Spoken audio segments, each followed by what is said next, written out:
नमस्कार दोस्तों, UPPCS mains previous year questions की इस सीरीज में मैं प्रशांत आप सबका स्वागत करता हूं।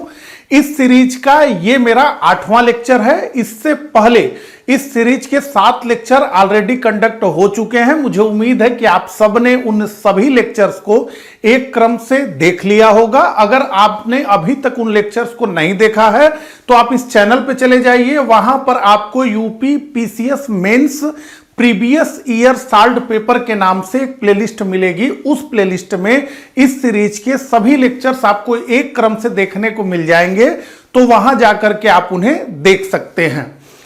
इस लेक्चर में हम डिस्कस करेंगे यूपीपीसीएस मेंस 2020 की परीक्षा में जीएस के फर्स्ट पेपर से जो प्रश्न पूछे गए हैं उनको। तो ये हमारा पार्ट 2 है, जिसमें हम 5 लघु उत्तरीय प्रश्नों को डिस्कस करेंगे। इसका पार्ट 1 ऑलरेडी अपलोड हो चुका है, जिसे आप लोगों ने देख लिया होगा। तो हम 1 से 5 तक डिस्कस कर चुके हैं। अब 5 से लेके 10 तक इस लेक्चर में हम डिस्कस करेंगे। जो लोग वीडियो में नए हैं उनके लिए मैं बताना चाहूंगा कि हम लोग 2018 से लेकर 2024 के दौरान यूपीपीसीएस मेंस का जो कुल 7 पेपर हुआ है, उसके प्रश्नों का विश्लेषण कर रहे हैं। कैसे उत्तर लिखा जाना चाहिए, ये सारी चीजें इस लेक्चर में हम लोग सीख रहे हैं। और इस सीरीज का ये 8वां लेक्चर है। तो अभी तक अगर आप नए हैं तो आप जाकर प्लेलिस्ट में सारे लेक्चर्स को एक क्रम से देख लीजिए। तो बहुत बात हो गई, अब चलिए आगे बढ़ते हैं।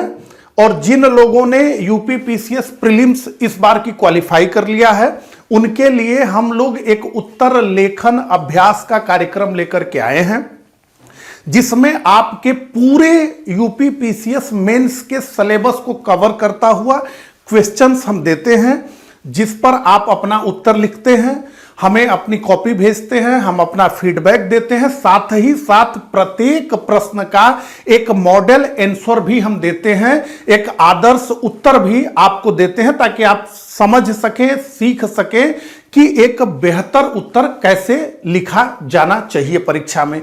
तो ये जो कार्यक्रम है ये बेहद आपके लिए महत्वपूर्ण है। अगर आप इसे ज्वाइन करना चाहें तो ये नंबर है, इस पे कांटेक्ट करके आप इसे ज्वाइन कर सकते हैं। और जो लोग यूपीपीसीएस 2026 को टारगेट कर रहे हैं, उनके लिए हम लोग एक ही छत के नीचे एक ऐसा कोर्स लेकर के आए हैं कि उनकी आवश्यकताओं की सभी चीजें एक ही छत के नीचे, यानी इसी एक कोर्स में मिल जाएगी, जिसका नाम है यूपीपीसीएस 2026 फाउंडेशन बैच, जिसमें कि pre plus mains integrated approach से वीडियो लेक्चर्स प्रोवाइड कराए जाते हैं। सभी टॉपिक्स के डिटेल्ड नोट्स जो कि बाइलिंगुअल होते हैं, यानी हिंदी में भी इंग्लिश में भी। साथ ही साथ हम लोग लगातार पूरे वर्ष टेस्ट आयोजित करते रहते हैं। प्रीलिम्स से पहले एक डिटेल्ड फुल टेस्ट सीरीज भी हम चलाते हैं, और इसमें सी सेट का भी कोर्स शामिल है। तो जैसा कि मैंने पहले कहा कि इस बैच में आपको आपकी आवश्यकता की सभी चीजें एक ही छत, एक ही छतरी के नीचे मिल जाएगी। आपको इधर उधर भटकने की आवश्यकता नहीं है।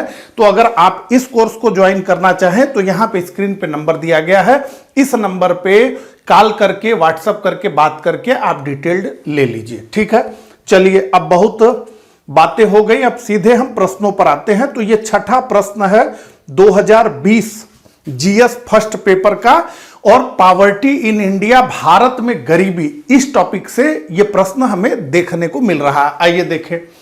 तो कहा जा रहा है कि आलोचनात्मक परीक्षण कीजिए, क्या भारत में गरीबी का मुख्य कारण बढ़ती हुई जनसंख्या है या जनसंख्या वृद्धि का मुख्य कारण गरीबी है। अब देखिए, अब ये एक स्टेटमेंट है, और सबसे पहले क्या कहा जा रहा है, तो कीवर्ड को पहचानिए, आलोचनात्मक परीक्षण करना है हमें।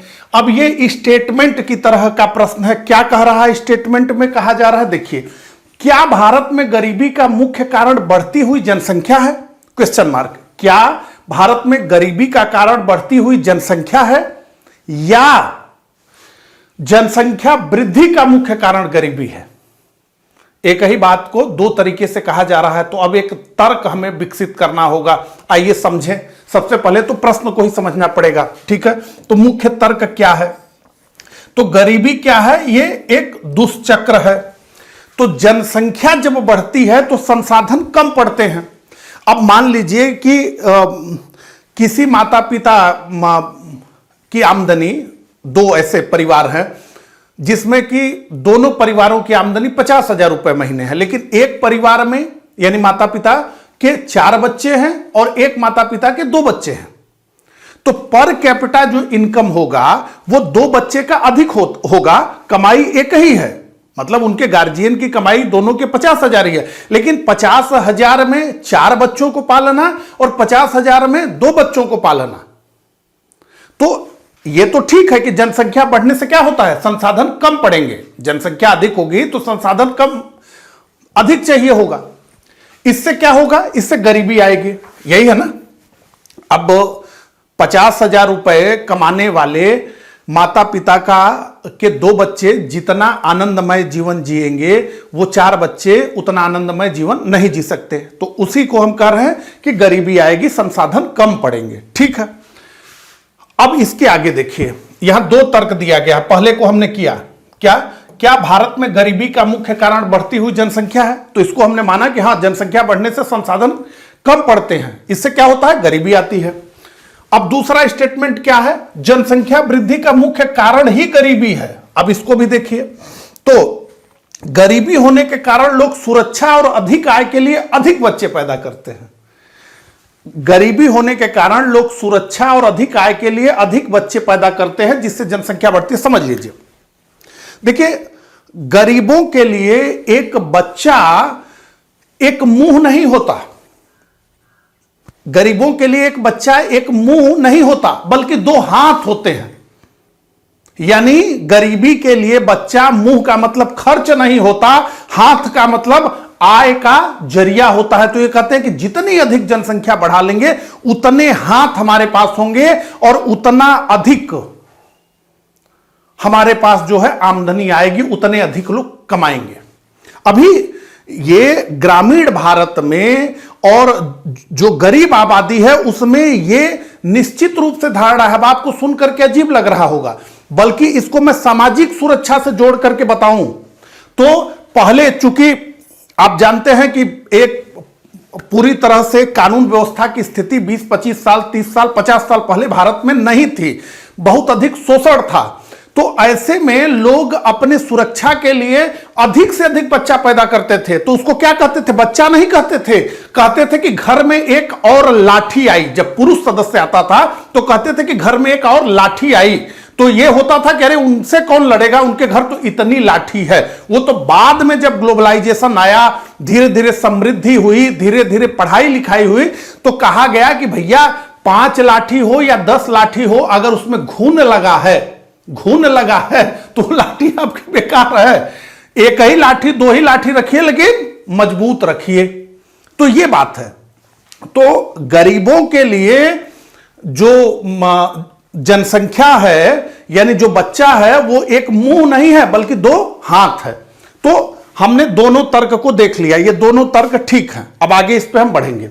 बदलाव, हमें यह समझना होगा कि विकास ही सबसे अच्छा गर्भ निरोधक है। देखिए कितनी बढ़िया बात लिखी गई है, विकास ही सबसे अच्छा गर्भ निरोधक है। आप बताइए, जैसे जैसे आर्थिक संपन्नता आई है हम लोगों के समाज में पिछले 20 वर्षों में, तो आप देखिए कैसे एक लड़का और एक लड़की के बीच जो भेदभाव किया जा रहा था उसमें कितनी बड़ी कमी आई है। और साथ ही साथ महिलाएं जब पढ़ने लगी और शिक्षा का स्तर बढ़ा, समृद्धि आई, सबके मन में यह आया कि नहीं, मैं अपने बच्चे को सारी चीजें बेस्ट देना है हमें। तो जब बेस्ट आप तभी दे पाएंगे जब 1-2 बच्चा हो, ज्यादा होगा तो कहां दे पाएंगे। सबको समझ में आने लगा कि जमीनें कम पड़ रही हैं, संसाधन कम पड़ रहा है, ठीक है। तो अब ऐसे में ये देखिए, विकास ही सबसे अच्छा गर्भ निरोधक है। तो और सारी चीजें नहीं करनी है, विकास करनी है। और ये प्रमाणित वाक्य है, ऐसा हुआ है, आप लोग भी देखेंगे तो आपको ये समझ आएगा, ठीक है। तो जैसे जैसे शिक्षा आय और आय बढ़ती है, जनसंख्या दर अपने आप कम हो जाती है। अब आइए देखें क्या लिखना है हमें। तो दोनों पक्षों का विश्लेषण करना है भैया। जनसंख्या, जब अधिक जनसंख्या होगी तो क्या होगा भैया? गरीबी होगी और गरीबी होगी। जब गरीबी होगी भैया तो हमने दोनों तरफ क्या बताया? जनसंख्या बढ़ेगी, जनसंख्या से गरीबी आएगी, गरीबी से और गरीबी आएगी, गरीबी से फिर जनसंख्या बढ़ेगी। तो दोनों तर्कों को संतुलित रूप से हमें प्रस्तुत करना है, जो हमने डिस्कस किया। इसके अलावा प्रति व्यक्ति आय और संसाधनों पर दबाव का जिक्र करेंगे। अब कहते हैं कि भारत दुनिया की चौथी सबसे बड़ी अर्थव्यवस्था बन गया। तो ठीक है, बन गया तो यहां 125 करोड़ से ज्यादा लोग हैं, तो वो चौथी बन जाए भारत या पहली ही बन जाए तो उसका बहुत अधिक असर जमीन पर नहीं दिखता, क्योंकि बहुत बड़ी जनसंख्या है। सामाजिक तर्क, तो शिशु मृत्यु दर और श्रम शक्ति के तर्क दें, जो हमने आपको बताया है। और इसके अलावा जब संसाधन उतने नहीं थे तब क्या था कि उतने मृत्यु दर भी तो अधिक थी, बच्चे मर भी तो जाते थे। तो लोग सोचते थे कि क्या कहते थे कि एक आंख को आंख नहीं कहते, दो आंख को आंख कहते हैं, कम से कम दो पुत्र तो होना ही चाहिए। ठीक है, किसी एक पक्ष को पूरी तरह गलत नहीं ठहराना है हमें, और केवल डेटा नहीं भरना है, वैचारिक गहराई हमको दिखाना है प्रश्न में। ठीक है, तो मुख्य बिंदु संसाधनों पर दबाव। अब हमने दोनों तर्कों को ले लिया है अलग अलग। जैसा हमने कहा, जब जनसंख्या गरीबी का कारण बनती है, जब जनसंख्या गरीबी का कारण बनती है, वो कौन सी सिचुएशन है? देखिए, सीमित भूमि, जल और खाद्यान्न पर बढ़ती आबादी का बोझ प्रति व्यक्ति उपलब्धता को कम कर देता है। बेरोजगारी, श्रम शक्ति की आपूर्ति मांग से अधिक हो गई, बहुत लोग हो गए, उतना काम ही नहीं है, तो क्या होगा? बेरोजगारी होगी। बेरोजगारी से क्या होगा? गरीबी होगी। सामाजिक बुनियादी ढांचे पर बोझ होगा।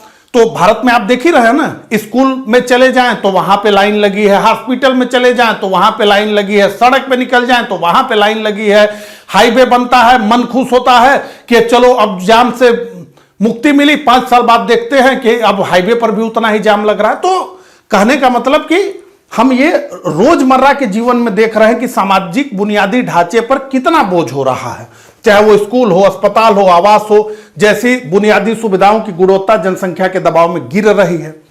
अब जब गरीबी जनसंख्या वृद्धि का कारण बनती है, ठीक है, हमने पहला केस क्या समझा? जब जनसंख्या गरीबी का कारण बनती है। अब हम समझ रहे हैं कि जब गरीबी जनसंख्या वृद्धि का कारण बनती है, भारत में कौन सा लागू हो रहा है? भारत में तो यही है ना भैया, गरीबी से जनसंख्या वृद्धि की तरफ हम लोग गए हैं। तो अतिरिक्त श्रम शक्ति, गरीब परिवार बच्चों को आर्थिक परिसंपत्ति, एसेट, मैंने कहा ना कि वो उनको जो है संसाधन मानते हैं, दो हाथ मानते हैं, एक मुंह नहीं मानते हैं।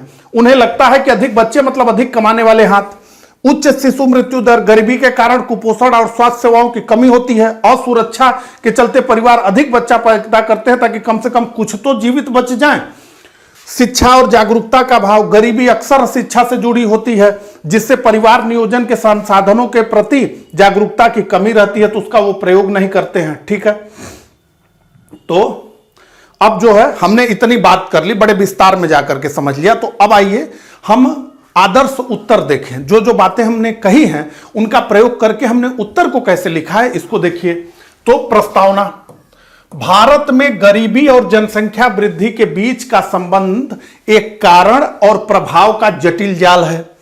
जहां बढ़ती जनसंख्या संसाधनों पर दबाव डालकर गरीबी को अस्थायी बनाती है, वहीं गरीबी स्वयं जनसंख्या वृद्धि के लिए अनुकूल सामाजिक परिस्थितियां पैदा करती हैं। अब आइए उनका उल्लेख करें। तो विश्लेषण, जनसंख्या से गरीबी, तीव्र जनसंख्या वृद्धि राष्ट्रीय आय के लाभों को प्रति व्यक्ति स्तर पर कम कर देती है। इससे बेरोजगारी बढ़ती है, शिक्षा व स्वास्थ्य जैसे मानव पूंजी निवेश पर बोझ बढ़ता है, जिससे गरीबी का चक्र टूट नहीं पाता है। गरीबी से जनसंख्या, निर्धन परिवारों में बच्चों को आर्थिक सहयोग के स्रोत के रूप में देखा जाता है। साथ ही उच्च शिशु मृत्यु दर और महिला शिक्षा के अभाव के कारण जन्म दर ऊंची बनी रहती है। तो निष्कर्ष क्या है? तो आलोचनात्मक दृष्टि से, यही प्रश्न में पूछा गया था, आलोचनात्मक दृष्टि से देखा जाए तो गरीबी और जनसंख्या वृद्धि एक दूसरे को पुष्ट करती हैं।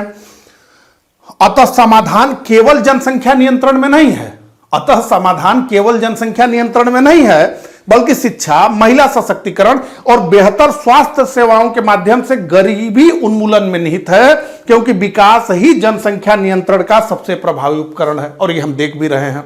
अभी भी जो तीव्र जनसंख्या है वो समाज के गरीब परिवारों में अधिक है। अब जो लोग मिडिल क्लास में हो गए हैं उन्होंने अपनी जनसंख्या को बहुत हद तक रोक लिया है। वो तो 2.1 तक भी नहीं जा रहा, कुछ लोग तो 1 बच्चे पर आ गए हैं। ठीक है, इतनी बात आपने समझ लिया। तो अब आइए 7वें प्रश्न पे, भूगोल से प्रश्न आ गया। तो उत्तर प्रदेश को प्रमुख भौतिक प्रदेशों में विभाजित करते हुए इसके भाबर और तराई क्षेत्रों की भौगोलिक विशेषताओं का वर्णन कीजिए। तो एक तरह से फैक्चुअल प्रश्न है। तो भौतिक विभाजन, भाबर एवं तराई क्षेत्र, गंगा यमुना का मैदान और दक्षिण का पठारी क्षेत्र बुंदेलखंड। तो अब भाबर का क्या है? तो भाबर, यहां नदियां पत्थरों के नीचे गायब हो जाती हैं, यह कंकड़ पत्थरों का क्षेत्र है। तो भाबर फिल्टर की तरह है जहां पानी नीचे चला जाता है, और तराई स्पंज की तरह है जहां पानी ऊपर आ जाता है, और यहां हमेशा यह क्षेत्र गीला रहता है, इसीलिए यहां अधिक बीमारियां भी होती हैं। ठीक है, तो यहां नदियां वापस प्रकट होती हैं। यह दलदली और उपजाऊ क्षेत्र है। आइए देखें, तो यहां पर आप देख रहे हैं इमेज में यह दिखाया गया है। इसके अलावा भाबर और तराई क्षेत्र दोनों के बारे में बताया गया है कि विस्तार क्या है, मिट्टी, नदियां, कृषि, ये सारी चीजें। ठीक है, इसको आप देख सकते हैं। हम सीधे आ जाते हैं आदर्श उत्तर पर, क्योंकि आदर्श उत्तर में भी यही चीजें हम लिखे हैं। तो आइए देखें। तो सबसे पहले प्रस्तावना। तो भौतिक दृष्टि से उत्तर प्रदेश को 3 प्रमुख क्षेत्रों, यही तो पूछा गया था ना, तो 3 प्रमुख क्षेत्रों भाबर व तराई, गंगा यमुना का मैदान और दक्षिण का पठारी प्रदेश में विभाजित किया गया है। इनमें भाबर और तराई क्षेत्र राज्य की उत्तरी सीमा का निर्धारण करते हैं। अब विशेषताएं कौन कौन सी हैं भाबर की और तराई की? तो शिवालिक के गिरिपाद में स्थित यह क्षेत्र कंकड़ पत्थरों से निर्मित है। इसकी अत्यधिक संरक्षणता के कारण छोटी नदियां यहां भूमिगत हो जाती हैं। यह कृषि की दृष्टि से अनुपयोगी क्षेत्र है। तराई भाबर के दक्षिण में स्थित यह महीन अवसादों वाला दलदली क्षेत्र है। यहां नदियां पुनः धरातल पर प्रकट होती हैं। उच्च वर्षा और उपजाऊ मिट्टी के कारण यह गन्ना और धान की सघन खेती के लिए जाना जाता है। यद्यपि भाबर क्षेत्र दुर्गम है, किंतु तराई क्षेत्र अपनी उर्वरता और जल की उपलब्धता के कारण उत्तर प्रदेश की कृषि अर्थव्यवस्था का एक महत्वपूर्ण आधार स्तंभ है। तो यह तथ्यात्मक टाइप का ही प्रश्न था। अब देखिए, ये एक जो है, अब हम लोग 2020 के प्रश्न को डिस्कस कर रहे हैं 2026 में खड़े होकर के। तो जो बदलाव है इन 6 सालों का, उनको भी हमने इसमें ले लिया है। हमारे पास एक रास्ता यह था कि ये प्रश्न को छोड़ दिया जाए, ये सबसे आसान था, लेकिन हमने कहा कि नहीं छोड़ेंगे क्यों, देखते हैं। ठीक है, तो स्मार्ट सिटी मिशन क्या है? अब इसमें 2 प्रश्न है, ध्यान से। पहला तो आपसे पूछा जा रहा है कि स्मार्ट सिटी मिशन के बारे में जानते हैं। सीधे सीधे ऑब्जेक्टिव टाइप का क्वेश्चन है, बस इसमें 4 ऑप्शन नहीं दिया गया है।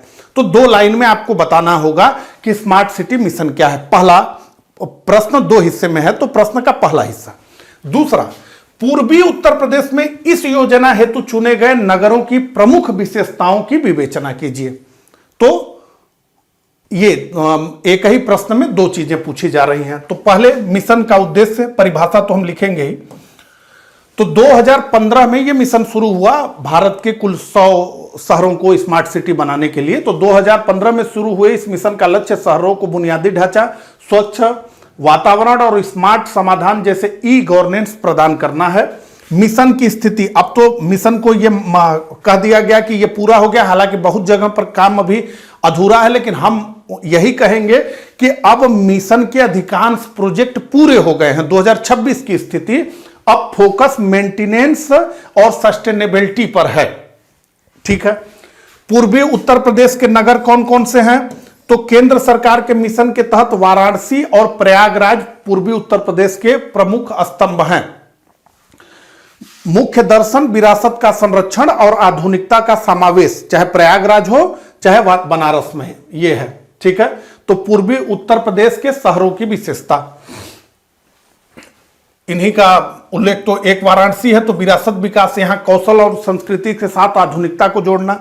काशी विश्वनाथ धाम और रिवर फ्रंट का सौंदर्यीकरण, ये सब आप जानते ही हैं कि हो चुका है। स्मार्ट कचरा प्रबंधन, तो वेस्ट टू चारकोल प्लांट और गंगा में प्रदूषण रोकने के लिए real time water quality monitoring. परिवहन में एक बहुत महत्वपूर्ण तथ्य है, बनारस में मेट्रो चलाने का प्रयास बहुत किया गया, अभी भी किया जा रहा है, लेकिन बनारस भारत का पहला ऐसा शहर होने जा रहा है जहां पर कि अब रोपवे के माध्यम से यातायात संचालित होगा। ठीक है, तो वाराणसी का नया मील का पत्थर, वाराणसी अब भारत का पहला शहर है जहां urban public transport ropeway smart city project के तहत क्रियान्वित हो रहा है। इसके अलावा प्रयागराज की बात करें तो एकीकृत कमान और नियंत्रण केंद्र, तो कुंभ जैसे बड़े आयोजनों के दौरान भीड़ नियंत्रण और सुरक्षा के लिए डिजिटल निगरानी, ये आपने कुंभ में देखा ही पिछले वर्ष। स्मार्ट कनेक्टिविटी, तो पूरे शहर में वाईफाई जोन और स्मार्ट पोल की स्थापना, ग्रीन एनर्जी, सार्वजनिक भवनों पर सौर ऊर्जा पैनलों को बढ़ावा देना, ये सारी चीजें। अब आइए, अब मुख्य जो है उत्तर पे आए तो आदर्श उत्तर जो हमने लिखा है उसे हम देखते हैं। तो प्रस्तावना, स्मार्ट सिटी मिशन भारत सरकार की एक रणनीतिक पहल है। तो हमने कहा ना कि स्मार्ट सिटी मिशन के बारे में बताना होगा। तो स्मार्ट सिटी मिशन भारत सरकार की एक रणनीतिक पहल है जिसका उद्देश्य शहरों में बुनियादी सुविधाओं का विकास कर नागरिकों को गुणवत्तापूर्ण जीवन प्रदान करना है। इसके तहत उत्तर प्रदेश के 10 शहरों का चयन किया गया। तो पूर्वी उत्तर प्रदेश के नगरों की विशेषता पूछा गया है। तो वाराणसी जो हमने कहा, तो यहां मुख्य जोर क्या है, विरासत आधारित शहरी विकास पर कहा गया कि काशी को क्योटो बना देंगे। स्मार्ट साइनेज, गंगा घाटों का सुंदरीकरण, एकीकृत यातायात प्रबंधन प्रणाली के माध्यम से प्राचीन शहर को आधुनिक स्वरूप दिया जा रहा है। प्रयागराज, यहां एकीकृत कमान और नियंत्रण केंद्र के माध्यम से सुरक्षा और कुंभ जैसे महापर्वों का प्रबंध स्मार्ट बनाया गया है। साथ ही अपशिष्ट से ऊर्जा, वेस्ट टू एनर्जी संयंत्रों पर बल दिया गया है। साझा विशेषताएं, दोनों शहरों में ई गवर्नेंस, जल आपूर्ति और पर्यावरण अनुकूल परिवहन सुविधाओं को प्राथमिकता दी गई है। अब हम निष्कर्ष की तरफ बढ़ रहे हैं। तो यह मिशन पूर्वी उत्तर प्रदेश के शहरों को न केवल स्मार्ट बना रहा है बल्कि उन्हें अंतर्राष्ट्रीय स्तर के पर्यटन और प्रशासनिक केंद्र के रूप में भी स्थापित कर रहा है। चलिए अब अगले प्रश्न की तरफ बढ़ते हैं। तो चौथा प्रश्न यानी 9वां प्रश्न आ गया है स्क्रीन पे। उत्तर प्रदेश के बुंदेलखंड पर्यटन सर्किट के प्रमुख पर्यटन स्थलों की अवस्थिति का वर्णन कीजिए। तो सीधा सीधा प्रश्न है कि उत्तर प्रदेश के बुंदेलखंड पर्यटन सर्किट के प्रमुख पर्यटन स्थलों की अवस्थिति का वर्णन कीजिए। सीधे फैक्चुअल प्रश्न है। ठीक है, तो अवधारणा को समझ लीजिए, थोड़ा सा कॉन्सेप्ट को। तो उत्तर प्रदेश पर्यटन विभाग द्वारा राज्य के दक्षिणी पठारी भाग बुंदेलखंड की ऐतिहासिक और सांस्कृतिक धरोहर को बढ़ावा देने के लिए इस सर्किट का विकास किया गया है। भौगोलिक विस्तार, ये सब बताना होगा हमें। तो यह सर्किट मुख्य रूप से झांसी, महोबा, ललितपुर, बांदा और चित्रकूट जिलों में फैला हुआ है। थीम क्या है, तो इस सर्किट में आपको किलों की मजबूती, जैसे झांसी का किला, कालिंजर का किला, मंदिरों की प्राचीनता, देवगढ़, और धार्मिक शांति, चित्रकूट का मेल देखने को मिलता है। तो प्रमुख पर्यटन स्थल और उनकी अवस्थिति, तो झांसी ये बुंदेलखंड का प्रवेश द्वार है। यहां झांसी का किला और रानी महल अवस्थित है जो 1857 के प्रथम स्वतंत्रता संग्राम के साक्षी हैं। और आप जानते ही हैं कि महारानी लक्ष्मीबाई कितना फेमस नाम है।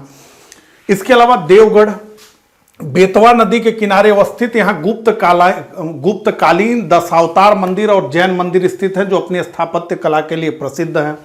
महोबा मध्य बुंदेलखंड में स्थित चंदेल राजाओं की प्राचीन राजधानी, यहाँ राहिला सूर्य मंदिर और कई ऐतिहासिक झीलें जैसे मदन सागर अवस्थित है।